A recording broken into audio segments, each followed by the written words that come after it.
అమ్మవారు నవ్వితే పువ్వుల నవ్వులు దాసులైపోతాయట. అంత ఆనందంగా ఉండి అంత అందంగా నవ్వాలి. ఏ ఇంట్లో ఇల్లాలు నవ్వుతూ ఉంటుందో ఆ ఇంట్లో లక్ష్మీదేవి నాట్యం చేస్తుందమ్మా. లక్ష్మీదేవి నాట్యం అలా నవ్వాలి కదా అని మగాళ్ళందరూ ఓ పట్టకారు నవ్వమని చెప్పానా తోలు తీస్తా నవ్వకపోతే అనకూడదు. వాళ్ళు నవ్వే విధంగా వీడు ప్రేమించాలి. అది సమస్య. ప్రేమిస్తే ఎందుకు నవ్వరు? పెత్తనం చేస్తే నవ్వుతారేటి? పొద్దున్న నవ్వమని చెప్పాను కదా 6:30కి బుద్ధి లేదు అంటే ఎవడు నవ్వుతాడండి? నవ్వడానికి టైం పెడతావా? ఆవిడ ఎప్పుడు నవ్వుతూ ఉండేలా చూడరాదా? స్త్రీలు అల్ప సంతోషులమ్మ. ₹1 ఇవ్వడం ముఖ్యం కాదండి. వాళ్ళు ముందు కట్టుకున్న చీరను మెచ్చుకోవడం చాలా ముఖ్యం. అది చేసి చూడండి. అనుభవమే చెబుతున్నా. మీరు 10,000 పెట్టి చీర కొనక్కల, వాళ్ళు ఏదో కట్టుకున్నారు కదా, కట్టుకో అద్దరిందయ్యా అనని ఇంకేం అక్కలేదు.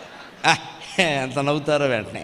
అలా భార్య నవ్వితే అక్కడ సంపదలు ఉంటాయి. చేసిన పని బాగుందని చెప్పరాదా? వేరేది ఎందుకు? అప్పుడు అంటారు సహజంగా, ఇలాంటిదే ఇంకో 2 కొనుక్కుందామని అనే తర్వాత చూసుకోవచ్చు.